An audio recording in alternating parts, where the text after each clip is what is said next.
السلام علیکم ورحمۃ اللہ وبرکاتہ۔ بسم اللہ الرحمن الرحیم۔ الحمد للہ رب العالمین والصلاة والسلام علی سید المرسلین نبینا محمد وعلی آلہ وصحبہ اجمعین۔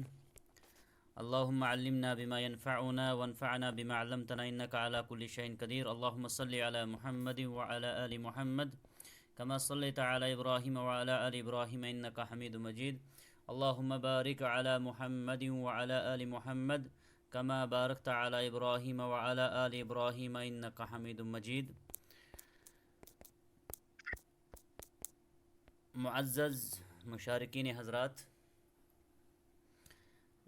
ہم نے جس کتاب کا انتخاب کیا ہے کہ جس کا ہم مراجعہ کریں گے، دراسہ کریں گے، اللہ تعالیٰ سے توفیق ہے کہ ہمیں وہ اس میں خیر کی توفیق دے، اور حافظ ابن حجر رحمۃ اللہ علیہ کی اس کتاب کا جو صحیح مقصد ہے، غرض و غایت ہے، ہم سب کو وہ سمجھنے کی توفیق عطا کرے۔ کتاب نزہۃ النظر اصول حدیث کی ایک مایہ ناز کتاب ہے۔ اس کتاب کی آج ہم ابتدا کرتے ہیں، شروع سے ہم اس کتاب کو آج پہلا درس آج اس کا یہ ہمیں جو موقع فراہم ہوا ہے، انشاءاللہ حسب طاقت ہم اس کتاب کو سمجھنے کی توفیق یہ کوشش کریں گے، اور پھر توفیق بھی اللہ سے مانگیں گے کہ وہ ہمیں اس میں اپنی توفیق جو ہے عطا کرے۔ تو مصنف رحمۃ اللہ علیہ حافظ ابن حجر شروع اس کتاب کو کرتے ہیں، بسم اللہ الرحمن الرحیم۔ اس کے بعد کہتے ہیں الحمد للہ الذی لم یزل عالما قدیرا۔ تمام جو تعریفیں ہیں اس اللہ کے لیے ہیں جو ہمیشہ سے علم والا ہے اور قدرت والا ہے۔ حیا قیوما سمعا بصیرا، حی ہے، قیوم زندہ ہے، سننے والا ہے، ہمیشہ قائم ہے، دیکھنے والا ہے اور سننے والا ہے۔ واشهد ان لا الہ الا اللہ وحدہ لا شریک لہ واکبرہ تکبیرا۔ اس کے بعد کہتے ہیں مصنف رحمہ اللہ، اور میں گواہی دیتا ہوں کہ نہیں ہے کوئی معبود برحق سوائے اللہ کے جو اکیلا ہے، اس کا کوئی شریک نہیں۔ وَأُكَبِّرُهُ تَكْبِيرًا، اور میں اسی کی جو ہے خوبی اور بڑائی اور بلندی کو جو ہے بیان کرتا ہوں۔ وصلی اللہ علی سیدنا محمد الذی ارسلہ الی الناس کافہ، اور اللہ کی رحمتیں ہوں نازل ہمارے سردار جناب محمد رسول اللہ صلی اللہ علیہ وسلم پر، کہ جن کو رب العالمین نے پوری کائنات کی طرف جو ہے خوشخبری سنانے والا، جنت کی بشارت سنانے والا، اچھے کاموں کو انجام دے کر جنت کی، ونذیرا، اور ڈرانے والا برے کاموں کے انجام سے جہنم سے، برے کاموں کے انجام جہنم سے ڈرانے والا ہے۔ وعلی آلہ محمد وصحبہ وسلم تسلیما کثیرا، اور پھر ان کے آل پر بھی اللہ کی رحمتوں کا نزول ہو، اور ان کے اصحاب پر، اور خوب سلامتی اور خوب جو ہے رب کی رحمتیں اور برکتیں ان پر نازل ہوں۔ یہ تو مختصر سا مقدمہ لیا ہے تحمید کا، اور پھر پیارے رسول صلی اللہ علیہ وسلم پر جو درود و شریف کے الفاظ ہیں۔ اس کے بعد کہتے ہیں مصنف رحمۃ اللہ علیہ اپنے موضوع کی طرف آتے ہیں، کہتے ہیں اما بعد، اب اس کے بعد جو شروع کلام ہوگا وہ اس جو کتاب ہے اس حوالے سے بات ہوگی، اس حوالے سے بات ہوگی۔ فَإِنَّ تصانیف فی اصطلاح اہل الحدیث قد کثرت للأئمة فی القدیم والحدیث۔ پس بے شک جو تصنیفات ہیں اصول حدیث کی یا مصطلح میں اہل الحدیث کی جو کتابیں ہیں، تصانیف ہیں، قد کثرت، اس میں بہت ان کی تعداد پائی جاتی ہے، للأئمة فی القدیم والحدیث، ائمہ کی جو چاہے وہ پہلے اول لوگ ہوں یا پھر بعد کے لوگ ہوں، چاہے وہ متقدمین ہو، قدیم سے مراد آ گیا جو شروع کے ائمہ تھے، اور متقدمین جیسا کہ آپ طالب علم سبھی ہیں جانتے ہیں، جب متقدمین اہل علم استعمال کرتے ہیں تو اس سے مراد کب تک ہوتی ہے؟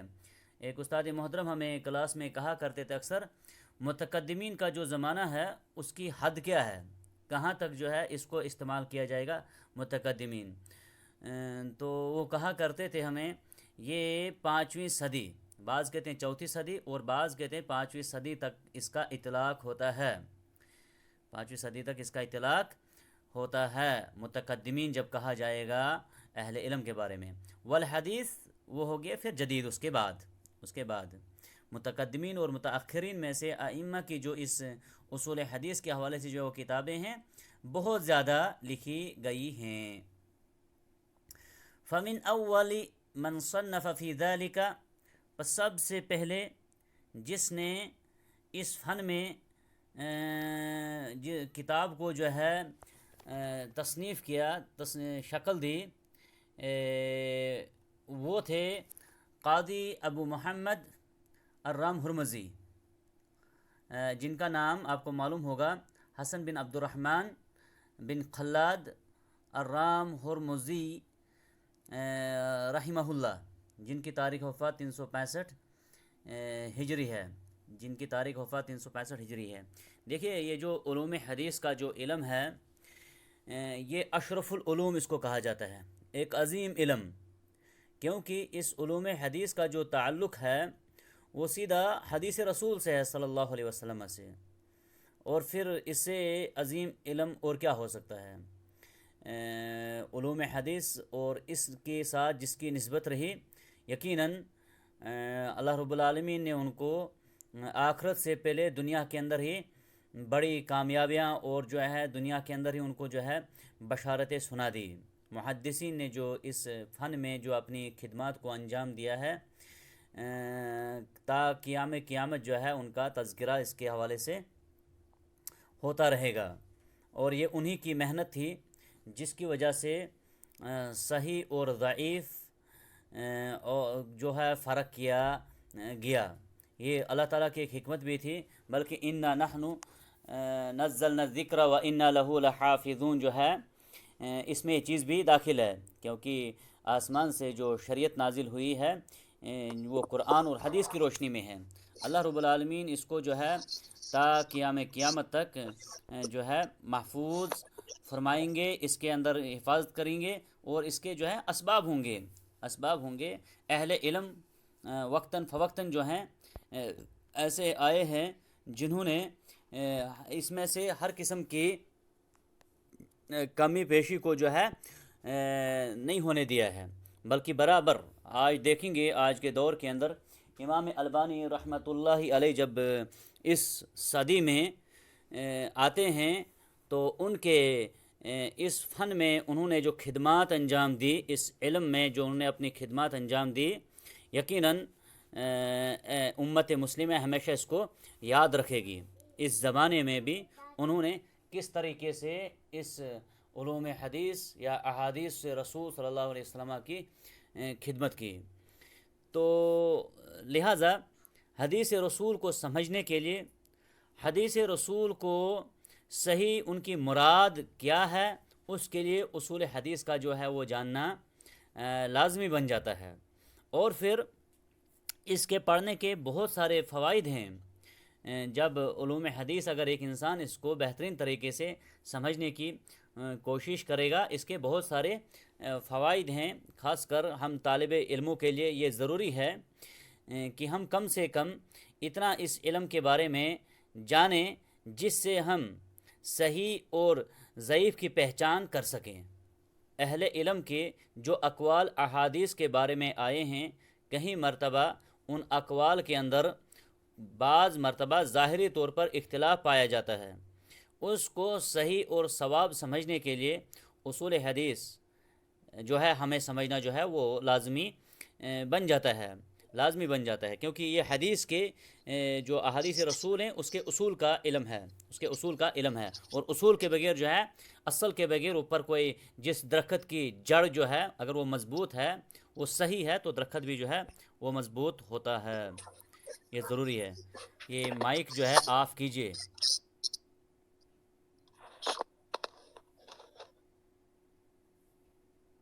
مائک آف کیجئے. بیچ میں اس طرح آواز جو ہے یہ تھوڑی سی دقت کر رہی ہے. درس میں ایسا مناسب نہیں ہے. اللہ تعالیٰ آپ سب کو اپنی حفظ و امان میں رکھے.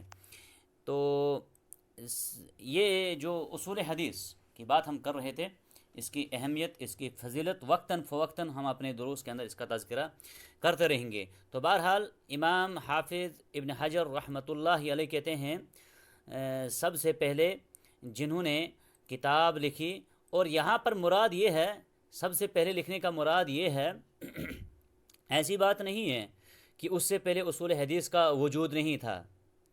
اس سے پہلے اصول حدیث کا وجود نہیں تھا یا مصطلح الحدیث کا وجود نہیں تھا. دیکھیے، اگر جب ہم سے کوئی پوچھے کہ جو ہم علم مصطلح الحدیث یا ابھی جو کتاب ہم اصول حدیث نزہۃ النظر پڑھ رہے ہیں، آخر کیوں پڑھ رہے ہیں ہم؟ اس کا بنیاد کب رکھی گئی ہے؟ کیوں ہم لوگوں کو طلاب علم میں ہم کیوں ان چیزوں کو سیکھتے ہیں اور سکھاتے ہیں؟ وجہ کیا ہے؟ اس کا وجود کب سے ہے؟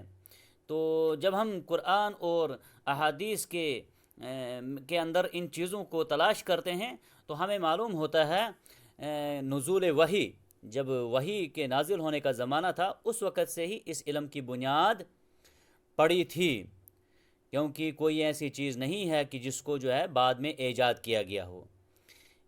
اس زمانے سے اس کا جو ہے یہ جاری اور ساری ہے. البتہ جو قرون اولا تھے، جو صحابہ کرام کا جو زمانہ تھا، اس زمانے اور بعد کے زمانے میں بہت فرق ہے. اس زمانے کے قوت حافظہ، اس زمانے کے حفاظ اور بعد کے زمانے کے حفاظ میں بہت فرق ہے. وہ زمانہ ایسا تھا جس میں لکھنے اور پڑھنے والے کم موجود تھے، لیکن جو وحی نازل ہوتی تھی وہاں پر کہیں حافظ کلام اللہ موجود تھے، وہاں پر رسول اللہ صلی اللہ علیہ وسلم کے فرمان کو یاد کرنے والے بے شمار صحابہ جو ہیں وہ موجود تھے. بلکہ وہ اپنے آپ پر ان لوگوں نے لازم سمجھا تھا کہ وہ اس نازل کردہ قرآن اور حدیث کو پہلے خود لیں، اس کو یاد کریں اور پھر اس کو دوسرے تک پہنچانے کا کام کریں. تو لہٰذا قرآن کریم کے اندر آیا ہے ان جاء یا ایھا الذین آمنوا ان جاءکم فاسق بنبأ فتبینوا، اے اہل ایمان، جب تمہارے پاس جب بھی تمہارے پاس کوئی فاسق کوئی خبر لے کر آئے گا، فتبینوا، بس آپ اس کی تحقیق کر لیا کرو. اس کی تحقیق کر لیا. جب آپ کے پاس کوئی بات آئے اس کی تحقیق کرنا. کوئی بھی خبر آپ کے پاس آتی ہے اس کی تحقیق کرنا. جب ہمارے پاس چاہے دنیاوی معاملات میں کوئی بات آئے، اگر ہمیں اس کی تحقیق کی ضرورت ہے، دینی معاملے میں زیادہ یہ حساس موضوع بن جاتا ہے کہ دین کی بات کو ہم ایسے ہی نہ لیں، بلکہ اس کو معلوم کریں کیا یہ صحیح ثابت ہے، کہ یہ صحیح نبی کریم صلی اللہ علیہ وسلم سے ثابت ہے یا نہیں. قرآن کریم جو اس وقت ہمارے پاس جو ہے متواتر آیا ہوا ہے، قرآن کی کوئی بھی آیت جب ہمارے پاس آتی ہے ہم اس کو وہاں پر ہمیں کوئی تحقیق وغیرہ کی ضرورت نہیں پڑتی ہے.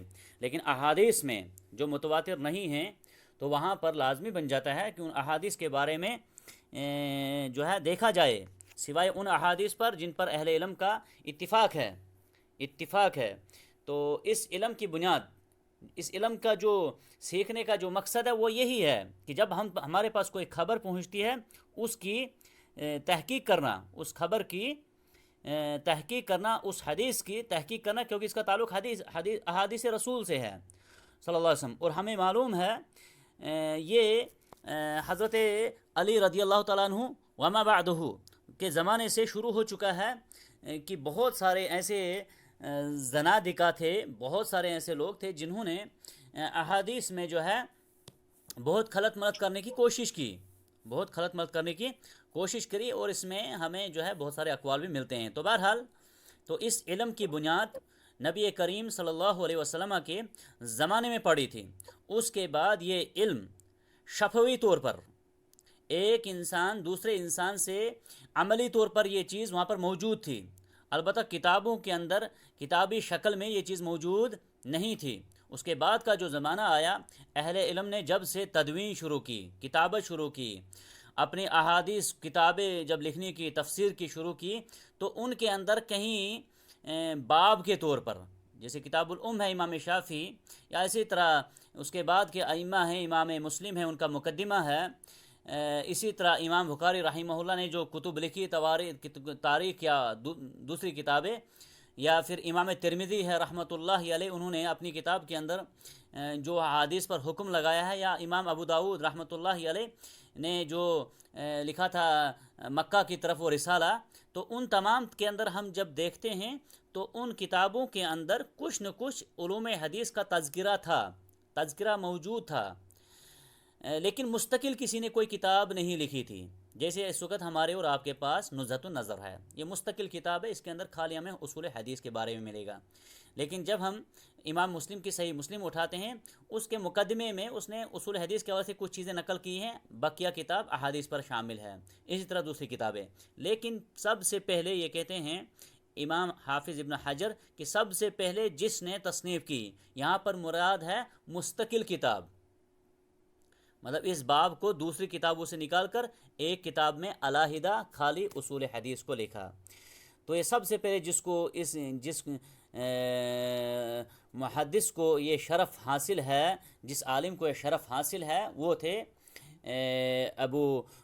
یہ محمد رام ہرمزی، حسن بن عبد الرحمن بن خلاد رام ہرمزی، اور ان کی تاریخ جو وفات ہے وہ 365 ہجری ہے، اور ان کی جو کتاب ہے جو انہوں نے لکھی تھی اس کا نام انہوں نے رکھا تھا المحدث الفاصل بین الراوی والواعی، یہ کتاب انہوں نے لکھی۔ تو سب سے پہلے یہ تھے مستقل کتاب لکھنے والے، لیکن ساتھ میں کہتے ہیں حافظ ابن حجر رحمۃ اللہ علیہ لکنہ لم یستوعب، انہوں نے یہ کتاب لکھی لیکن استیعاب نہیں کیا۔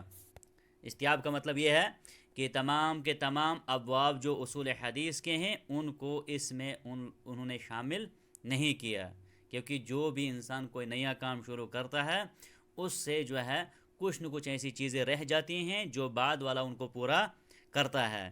رام ہرمزی چونکہ پہلے مصنف تھے جنہوں نے ایک کتابی شکل میں پورا اصول حدیث کو ایک جگہ پر لکھنے کی کوشش کی، لہٰذا ان سے جو ہے کچھ چیزیں رہ گئی، استیعاب نہیں کیا، پورے کے پورے علوم حدیث کو اپنی کتاب کے اندر جمع نہیں کر پائے، تو مکمل نہ ہوئی، جس کو کہیں گے مکمل نہ ہوئی۔ اس کے بعد آتے ہیں والحاکم ابو عبداللہ النیسابوری، ابو عبداللہ نیسابوری ان کا نام تھا، محمد ابن عبداللہ، حاکم کے نام سے مشہور ہوئے، اور ساتھ ہی جانتے ہوں گے حاکم کس کو کہا جاتا ہے، اصول حدیث کے اندر یہ پڑھایا جاتا ہے، یہ حاکم ایک بڑا لقب ہے جس کے بارے میں یہ علماء کرام کہتے ہیں، یا اہل الحدیث یا محدثین کہتے ہیں، حاکم اسے کہا جاتا ہے جس نے غالباً اکثر احادیث پر اس کی نظر ہوگی، اکثر احادیث پر اس کی نظر، یعنی دنیا کی جتنی احادیث ہیں، احادیث رسول ہے صلی اللہ علیہ وسلم، غالباً اکثر احادیث پر جس کی نظر ہوگی وہ اس کو یہ جو لقب ملتا ہے حاکم کا۔ تو بہرحال اس میں اور بھی اقوال ہیں، یہ ہیں ابو عبداللہ النیسابوری، جن کی تاریخ وفات جو ہے وہ 405 ہجری ہے، 405 ہجری ہے، اور انہوں نے جو کام کیا، کہتے ہیں انہوں نے پھر کتاب لکھی، لیکنہ لم یحذب ولم یرتب، نہ ہی انہوں نے اس کو مہذب اور مرتب طریقے سے جو ہے انہوں نے اپنی اس کتاب کو نہیں کیا، اپنی کتاب کو جو ہے نہیں اس کے اندر وہ ابواب کی جو ترتیب تھی، جو موضوع کا جگہ تھا، جو موضوع کی جگہ تھی اس کو جو ہے اس اپنے جگہ پر نہیں رکھا، اور اس کی کتاب معروف ہے اور آپ کے پاس بھی تقریباً غالب موجود ہوگی، معرفت علوم الحدیث کے نام سے۔ تو ان کے بعد ابو عبداللہ حاکم کے بعد جو ہیں آتے ہیں وَتَلَاهُ یا تابعہ جس کو بولیں گے، اس کے بعد ابو نعیم الاصبہانی، ابو نعیم الاصبہانی، احمد بن عبداللہ ان کا نام تھا، اور ان کی جو وہ تاریخ وفات ہے جیسا کہ آپ جانتے ہوں گے 430 ہجری ہے۔ فَعَمِلَ عَلَى كِتَابِهِ مُسْتَخْرَجًا، ابو نعیم اصبہانی نے کیا کام کیا؟ انہوں نے انہی کی کتاب کو اٹھایا. کس کی کتاب کو؟ یہ ابو عبداللہ حاکم تھے نیسابوری، جو معرفت علوم الحدیث ہے، اسی کتاب کو انہوں نے لیا. مستخرج جب ہم اس کو استعمال کرتے ہیں احادیث رسول میں، تو ہم کہتے ہیں مستخرج اس کتاب کو کہا جاتا ہے جس میں کوئی مصنف آتا ہے، وہ کسی بھی کتاب کو اٹھاتا ہے، اس کی سندوں میں جو ہے اپنی سند لاتا ہے. مصنف کی سند کو چھوڑ کر، مثال کے طور پر امام بخاری کی صحیح بخاری پر کسی نے مستخرج لکھی ہے، ابو نعیم اصبہانی کی غالب میں موجود ہے، تو وہ کیا کرتے ہیں مصنف؟ وہ اپنی سند سے حدیث کو نقل کرتے ہیں. حدیث ہوگی صحیح بخاری کی، لیکن نقل کرے گا وہ بعد والا مصنف اپنے سے شروع کرے گا، اپنے سے شروع کرے گا. اور ضروری نہیں ہے کہ وہ ان شروط کو برابر رکھے گا جو شرطیں اصل کتاب کی ہیں. جیسے امام بخاری کی جو شرطیں ہیں، ضروری نہیں ہے کہ جس نے مستخرج صحیح بخاری امام بخاری کی کتاب پر لکھا ہوگا تو اس نے وہی شرطیں رکھی ہوں گی. تو انہوں نے کیا کیا؟ ابو نعیم اصبہانی نے انہوں نے اسی کتاب پر کام کیا. کن کی کتاب پر؟ ابو عبداللہ حاکم نیسابوری جو کتاب تھی ان کی معرفت علوم الحدیث، اس پر ہی کام کیا. کہتے ہیں لکل ساقطۃ لاقط، ہر جو گرنے والا ہے اس کو کوئی اٹھانے والا ضرور ہوتا ہے. جو چیزیں رہے گی ان کو انہوں نے اس کے اندر کام کیا. وَأَبْقَى أَشْيَاءَ لِلْمُتَعَقِّبِ، لیکن اس کے باوجود انہوں نے استخراج کا کام کیا اس کی کتاب پر، لیکن کچھ چیزیں انہوں نے جو ہے للمتعقب، تعقب کرنے والے، بعد والے کے لیے جو ہے چھوڑ دی.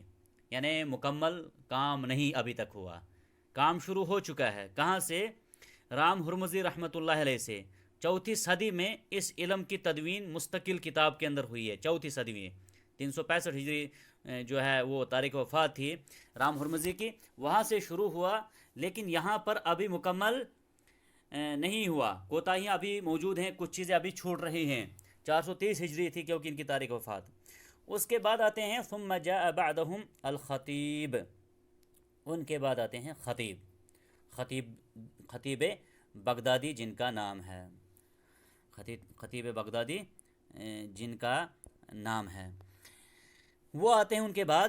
اور ان کا نام جو تھا احمد بن علی بن ثابت، خطیب بغدادی کے نام سے مشہور ہوئے، اور ان کا نام جو تھا احمد بن علی بن ثابت. 463 ہجری ان کی تاریخ وفات ہے. خطیب بغدادی جو ہیں اس علم میں انہوں نے جو ہے بہت جو ایسا کام کیا جو اس سے پہلے کسی نے نہیں کیا تھا. انہوں نے کیا کیا؟ فصنف فی قوانین الروایہ کتاباً، انہوں نے روایت، احادیث کو روایت کرنے کے جو قوانین ہیں، اصول ہیں، ضوابط ہیں، اس پر کتاب لکھی جس کا نام رکھا الکفایہ فی علم الروایہ. الکفایہ فی علم الروایہ، یہ کتاب کا نام رکھا. وفی آدابہا، انہوں نے اس روایت کرنے کے آداب، راوی جو احادیث نقل کرے گا، جو اس فن میں آنا چاہے گا، چاہے وہ استاد ہو یا پھر طالب علم ہو، شیخ ہو یا سامع ہو، اس کے کیا آداب ہیں. اور یہ بڑی اہم چیز ہے معزز مشارکین حضرات. الادب دین کلہ، غالباً حضرت علی سے یہ ہے کہ جو دین ہمارا جو ہے نا یہ ادب پر مبنی ہے. سب چیزیں جو اس میں ہیں ادب ضروری ہے، آداب. اسی لیے ادب المفرد لکھی امام بخاری رحمۃ اللہ علیہ نے، پوری مستقل کتاب لکھی ادب. تو ادب کی بڑی اہمیت ہے ہمارے اس شریعہ اسلامیہ کے اندر. تو راوی کے روایت کرنے کے جو آداب ہیں، جو راوی اس سفر میں نکلے گا اس کے کیا آداب ہونے چاہیے، اس شاگرد کے. کتاب لکھنے سما، اس کا نام کیا رکھا؟ الجامع لآداب الشیخ والسامع. کتاب کے نام سے ہی واضح ہوتا ہے کہ اس کتاب کے اندر انہوں نے کیا نقل کیا ہوگا. اس کے بعد کہتے ہیں وقل فن من فنون الحدیث الا وقد صنف فیہ کتابا مفردا. بہت کم ایسا ہے حدیث کے فنون میں سے، اصول حدیث کے فنون میں سے بہت کم ایسا ہے، یا پھر ایسا بھی کہیں گے آپ اصول حدیث کے ابواب میں بہت کم ایسا کوئی باب ہوگا الا وقد صنف فیہ کتاب مفردا، الا کہ امام خطیب بغدادی نے اس پر مستقل کتاب لکھی. یعنی جو اصول حدیث کے موضوع ہیں اور انشاءاللہ عزیز آگے آپ ان چیزوں کو جو ہے اس کتاب کے اندر پڑھیں گے۔ تقریباً ہر فن پر امام خطیب بغدادی نے جو ہے ہر فن میں الگ الگ کتاب لکھی اور یہ ان کو بڑا شرف حاصل ہوا۔ فکان پس ہوئے یہ کما قال جیسا کہ کہا ہے حافظ ابو بکر ابن نقطہ، یہ کون تھے؟ یہ ان کا نام جو تھا عبد الغنی، غالباً عبد الغنی بن شجاع تھا، ابن نقطہ 629 ہجری ان کی تاریخ وفات ہے۔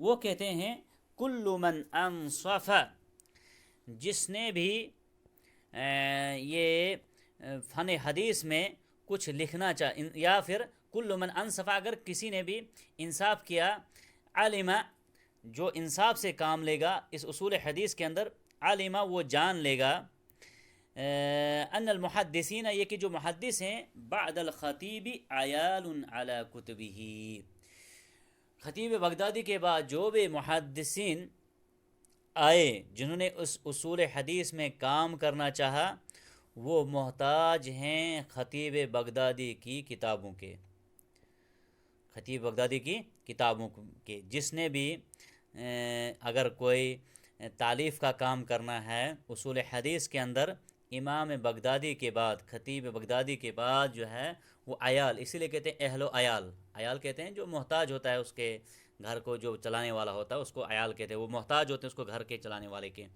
تو خطیب بغدادی کی کتابوں کے جو ہیں محتاج، اگر کوئی انصاف سے کام لے گا وہ جان لے گا کہ جو بھی خطیب بغدادی کے بعد محدثین آئے انہوں نے اصول حدیث پر کتابیں اگر لکھی تو وہ اپنے آپ کو محتاج انہوں نے پایا کس کی کتابوں کا؟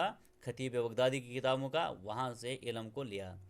ثم جاء بعض من تأخر عن الخطیب، پھر اس کے بعد کچھ ایسے آئے جو خطیب بغدادی کے بعد تھے، فأخذ من هذا العلم بنصیب، تو ہر ایک نے اس علم میں یعنی اصول حدیث کے علم میں جو ہے اپنا اپنا حصہ جو نصیب میں ان کو تھا وہ انہوں نے لیا، جو ان کی قسمت میں جو معلومات رب العالمین نے رکھی تھی وہ لیے۔ فجمع القاضی عیاض، اس کے بعد جو آئے قاضی عیاض، اور یہ قاضی عیاض بن موسیٰ الیحسبی ہیں، غالباً 544 ان کی تاریخ وفات ہے۔ انہوں نے کتاباً لطیفاً، ایک مختصر سی کتاب انہوں نے لکھی، چھوٹا سا جز جس کو بولیں گے، مختصر سا، جس کا نام رکھا انہوں نے العلماء الى معرفت اصول الروایت و تقیید السماع، العلماء الى معرفت اصول الروایہ و تقیید السماع، یہ کتاب جو ہے ایک چھوٹی سی کتاب ہے جس کو قاضی عیاض نے جو ہے تصنیف کیا کس فن میں؟ اصول حدیث کے فن میں، اصول حدیث کے فن میں۔ اس کے بعد ہیں ابو حفص المیانجی، ابو حفص عمر بن عبد المجید بن حسن المیانجی، 581 تاریخ وفات ہے ان کی ہجری، رحمہ اللہ آتے ہیں۔ وہ کیا کرتے ہیں؟ جزءاً، انہوں نے بھی ایک مختصر جز چھوٹی سی کتاب لکھی، اس میں سماہ، جس کا نام انہوں نے رکھا ما لا يسع المحدث جہلہ، ما لا يسع المحدث جہلہ، یہ کتاب مختصر سی جو ہے لکھی کس نے؟ ابو حفص المیانجی نے۔ پھر وَأَمْثَالُ ذَلِكَ مِن تَصَانِيفِ الَّتِي اشْتُهِرَتْ، اور اس جیسی دوسری کتابیں جو لکھی گئی اس فن کے اندر، جو دنیا کے اندر جنہوں نے اپنا مقام پایا، جو مشہور ہوئی، لِيَتَوَفَّرَ علمها، تاکہ جو ہے یہ اس کا جو اصول حدیث کا جو علم ہے وہ وافر مقدار میں پایا جائے۔ وَاخْتُصِرَتْ، اور اس کو جو ہے اختصار میں مختصر آسان کیا گیا پڑھنے پڑھانے سیکھنے سکھانے کے لیے، لِيَتَيَسَّرَ فَهْمُهَا، تاکہ آسان ہو جائے اس کو سمجھنا، مختصر کیا اس لیے تاکہ اس کو سمجھنا جو ہے وہ آسان ہو جائے۔ إِلَىٰ أَنْ جَاءَ، یہاں تک کی، دیکھیں کہتے ہیں یہاں تک تصنیف آئی، کسی نے اس علم کو جو ہے بسیطت بیچ میں تھا، وہ بسیطت کسی نے اس کو کشاد وسیع کیا، جیسا کہ خطیب بغدادی ہیں، انہوں نے الگ الگ کر کے لکھا، اور کسی نے اس کو مختصر کر کے لکھا جیسے علماء ہے، یا اس کے بعد ان کی کتاب جو ہے آخری کتاب آئی تھی کا اس کی میانجی کی، ابو الحفظ عمر بن عبد المجید المیانجی، ان کی کتابیں مختصر تھی، اور کچھ ایسی کتابیں تھی جن کے اندر وسعت سے کام لیا گیا، یہاں تک کہ آتے ہیں الحافظ الفقی تقی الدین ابو عمرو عثمان ابن صلاح ابن عبد الرحمن، یہاں تک ان کا دور آتا ہے۔ کل اس کے بارے میں ہم نے تھوڑی سی گفتگو کی تھی، جب سوال کیا تھا، میں نے پوچھا تھا آپ سے کہ وہ کون ہیں جنہوں نے کتاب لکھی، تو اس کے بعد جو ہے وہ رک گیا وہاں پر، سمجھو یہ علم جو ہے سارا کا سارا جو ہے نا ایک جگہ پر جمع ہو گیا۔ عفواً یہاں پر ایک تعلیق آئی ہے 360 ہجری، ان کی رام ہرمزی کی تاریخ وفات، سبقت لسان کی وجہ سے یہ بیچ میں ضروری ہے کہ آپ جو ہے اس میں مشارکہ رہیں، جزاکم اللہ خیرہ۔ تو جب یہ آتے ہیں، اس کے بارے میں کل جو سوال ہوا تھا درس کے دوران، کہ جب یہ آئے ابن صلاح، ان کی کتاب جو ہے وہ مشہور ہوئی مقدمہ ابن صلاح کے نام سے، کتاب کا نام ہے علوم الحدیث، لیکن مشہور ہوئی مقدمۃ ابن صلاح رحمہ اللہ۔ جب یہ آئے اور ان کی جو یہ تاریخ وفات ہے 663 ہجری غالباً، کہتے ہیں نظیر دمشق میں یہ انہوں نے قیام کیا، فجمع ولما ولی التدریس الحدیث بالمدرسہ الاشرفیہ کتاب هو المشہور، پس انہوں نے جمع کیے، جب ان کو تدریس کے فریضے کے لیے انجام، تدریسی فریضے کے لیے حدیث کو پڑھانے کے لیے مدرسہ اشرفیہ کے اندر ذمہ داری دی گئی، تو ان کی کتاب جو ہے وہ مشہور انہوں نے وہ جمع کی، فحذب فنونہ، تو اس نے جو علوم حدیث کے فنون تھے، یہ احادیث رسول جو ہے یہ معمولی چیز نہیں ہے سامعین کرام، جیسا کہ آپ جانتے ہیں سبھی طالب علم ہیں، یہ ایک ایسا فن ہے اصول حدیث، جس طرح سونا جو بیچنے والا ہوتا ہے، جس کو سنیار کہتے ہیں یا سونا بیچنے والا ہوتا ہے، اس کا ترازو جو جس باریک بینی کا ہوتا ہے، کیونکہ وہاں پر بہت ہی گرام کی قیمت ہوتی ہے، وہاں پر وہ بالکل باریک بینی سے ان چیزوں کو تولتا ہے، لیکن جس دن ہم اس اصول حدیث کو سمجھنا شروع کرتے ہیں، واللہ کر کے میں کہتا ہوں محدثین کے نزدیک اس سے بھی زیادہ باریک بینی تھی اس اصول حدیث کو سمجھانے میں، اور اس اصول حدیث کو احادیث لینے میں انہوں نے اس سے بھی زیادہ باریک بین کا جو ہے ترازو رکھا، تب جا کر انہوں نے ایک ایک حرف کو، ایک ایک حرکت جو ہے اس کو نوٹ کیا، اور اس کو جو نبی کریم صلی اللہ علیہ وسلم کی طرف صحیح نسبت تھی اس کو الگ کیا، اور جو ایک حرف بھی غلط نسبت تھی اس کو بھی الگ کرنے کی جو ہے وہ ویسے اصول اور ضوابط رکھے، اور اس کو الگ کر کے دکھایا۔ فحذب فنونہ، تو اس نے تہذیب اور مرتب طریقے سے جو ہے اس کے فنون کو رکھا، وَأَمْلَاهُ شَيْئًا بَعْدَ شَيْءٍ، لیکن انہوں نے کیا کیا، املا کرایا، جیسا کہ کل بھی درس میں کہا گیا تھا، انہوں نے اس کا املا کرایا تھا اپنے شاگردوں کے بیچ، جو ہمارے اساتذہ اس وقت کے موجودین ہیں اپنے جموں کشمیر کے اندر، کبار علماء ہیں، اللہ تعالیٰ تمام کو اپنی حفظ و امان میں رکھے، اور ہم لوگوں کو ان سے استفادہ کرنے کی